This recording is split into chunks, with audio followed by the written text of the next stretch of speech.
Good morning. I am Sangeeta Verma, nursing tutor from Yatharth Nursing College. Today we are learn about oligohydramnios. So let's start now. Definition: it is a condition in which the liquid amni is less than 200 ml at term. यानी कि यह वो condition है जिसमें जो liquid एमनाई यानी कि amniotic fluid का जो अमाउंट होता है वो 200 ml से कम होता है एट टर्म। और जो लिक्विड फ्लूइड का अमाउंट होता है हम इसको कैसे मेज़र करते हैं? अल्ट्रासोनोग्राफी के थ्रू हम इसको मेज़र करते हैं, यानी कि एमनियोटिक फ्लूइड इंडेक्स निकालते हैं अल्ट्रासोनोग्राफी के थ्रू। तो इसमें क्या करते हैं, जो यूट्रस है, यूट्रस के चारों पॉकेट को मेज़र करते हैं और उसके बाद इसको जो है सेंटीमीटर में कैलकुलेट करते हैं।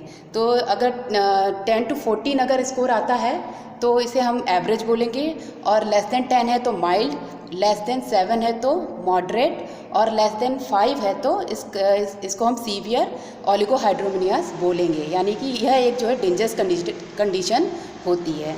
नेक्स्ट है इटियोलॉजी।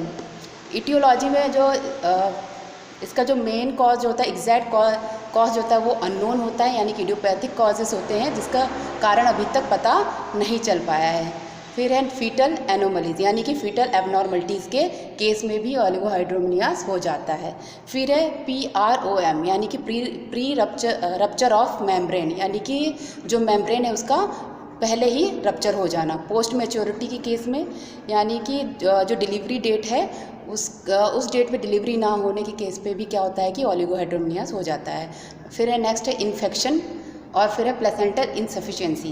प्लेसेंटल इनसफिशिएंसी में क्या होता है कि अगर प्लेसेंटा अगर सही से नहीं बन पाया है तो उस केस में जो ब्लड वेसल्स और कैपिलरीज वगैरह होती हैं उनके थ्रू ही क्या होता है, बच्चे को जो न्यूट्रिशन है और ये ब्लड सप्लाई है, ऑक्सीजन है, प्रोटीन है, सब सप्लाई होता है, जिसकी वजह से क्या होता है ओलिगोहाइड्रोमिनियास हो जाता है। फिर लो प्रोडक्शन और एमनियोटिक फ्लूइड, यानी कि एमनियोटिक फ्लूइड का प्रोडक्शन अगर कम होता है तो उस केस में भी होता है। फिर फीटल यूरिनरी ट्रैक्ट प्रॉब्लम में, फीटल यूरिनरी ट्रैक्ट प्रॉब्लम जो है ये मेन कॉज है ओलिगोहाइड्रोमिनियास का।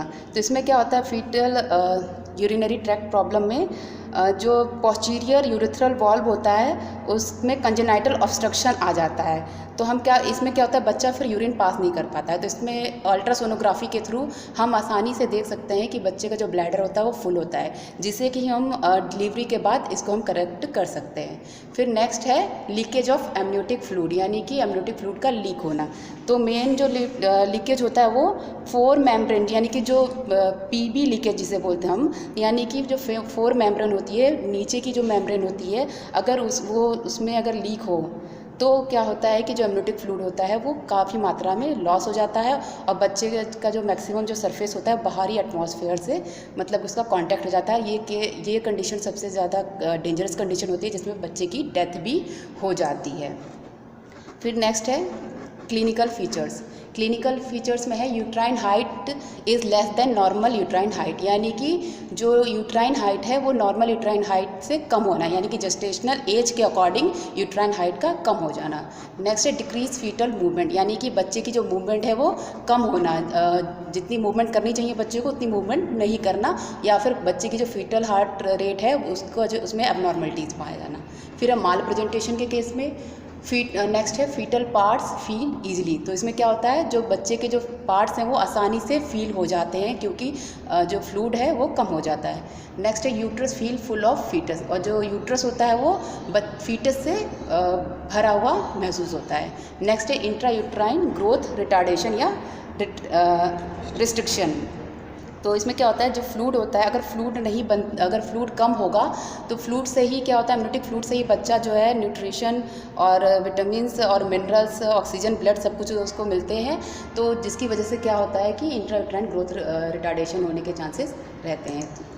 नेक्स्ट है डायग्नोसिस। तो डायग्नोसिस में हम क्या करेंगे, अल्फ़ा फीटस प्रोटीन हम इन्वेस्टिगेशन कराएंगे जिससे कि हम उस बच्चे की जो है एबनॉर्मलिटीज़ का पता लगा सकें। नेक्स्ट है अल्ट्रासोनोग्राफी। अल्ट्रासोनोग्राफी के थ्रू हम AFI बच्चे का देखेंगे, यानी कि एमनियोटिक फ्लूइड इंडेक्स जो है वो चेक करेंगे अल्ट्रासोनोग्राफी में, क्योंकि बच्चा और क्या देखेंगे कि 5 महीने तक क्या होता है, बच्चे का जो है कंप्लीट डेवलपमेंट हो जाता है और इसके बाद बच्चा ग्रोथ करना स्टार्ट कर देता है।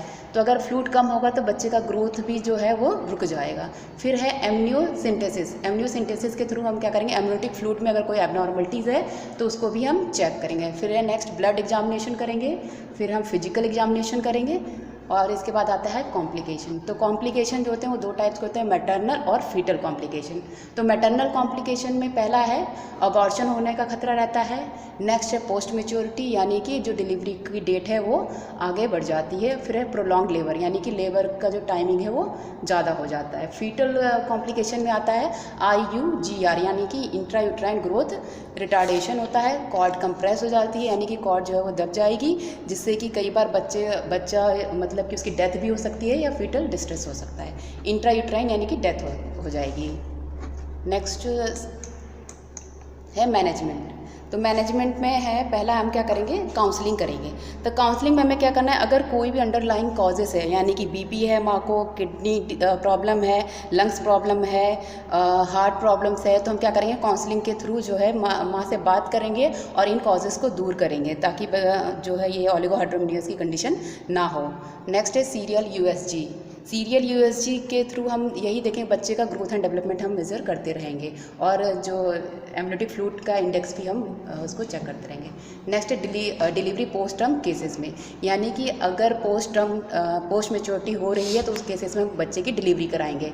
Conservative management for pre term and pre labour rupture of membrane till 34 weeks, यानी कि हम क्या करेंगे, कंजर्वेटिव मैनेजमेंट करेंगे प्री टर्म या प्री लेबर या फिर रप्चर में 34 वीक्स तक मेम्ब्रेन रप्चर ना हो, इसके लिए हम जो है कंजर्वेटिव मैनेजमेंट करेंगे। प्रोवाइड मैटरनल हाइड्रेशन, यानी कि हम क्या करेंगे, माँ को हाइड्रेशन प्रोवाइड करेंगे, जिसमें कि 1500 to 2000 ml पर डे जो है हम उसको लिक्विड प्रोवाइड करेंगे बाय ओरली या IV। फिर है एमनियो इन्फ्यूज़न एब्डोमिनल, यानी कि एब्डोमिनली एमनियो हम इन्फ्यूज़न करेंगे according to doctor order. Next है प्रोवाइड लेफ्ट लेटरल पोजीशन, यानी कि माँ को लेफ्ट लेटरल पोजीशन प्रोवाइड करेंगे। नेक्स्ट है फीटल हार्ट मॉनिटरिंग, यानी कि जो फीटल हार्ट रेट है उसको हम टाइम टू टाइम मॉनिटर करते रहेंगे और उसमें कोई भी एबनॉर्मलिटी होती है तो हम डिलीवरी मतलब अकॉर्डिंग टू सिचुएशन लेंगे। फिर एडमिनिस्ट्रेशन ऑफ फ्लूइड, यानी कि फ्लूइड एडमिनिस्टर करेंगे।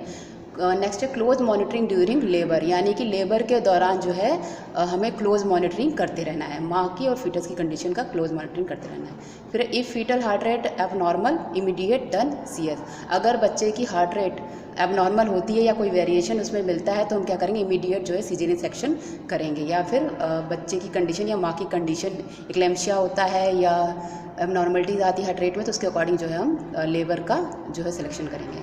फिर है नर्सिस रोल। नर्सिस रोल में है टेक रिटर्न कंसेंट।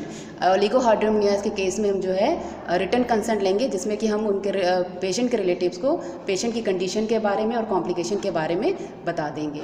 फिर monitor baseline data such as foetal heart rate, vital signs, uterine activity. तो हमें क्या करना है, जो बेसलाइन डाटा है उसको हमें मॉनिटर करते रहना है, जिसमें कि फीटल हार्ट रेट हमें बच्चे की दिल की धड़कन देखनी है और वाइटल साइंस जो है वो हमें मॉनिटर करने, यूट्राइन एक्टिविटी को नोट करते रहना है। Next provide oxygen therapy in condition such as fetal distress, तो हमें ऑक्सीजन थेरेपी प्रोवाइड करनी है अगर डिलीवरी के बाद फीटल डिस्ट्रेस होता है तो उस केस में हमें जो है ऑक्सीजन प्रोवाइड करनी है। Thank you.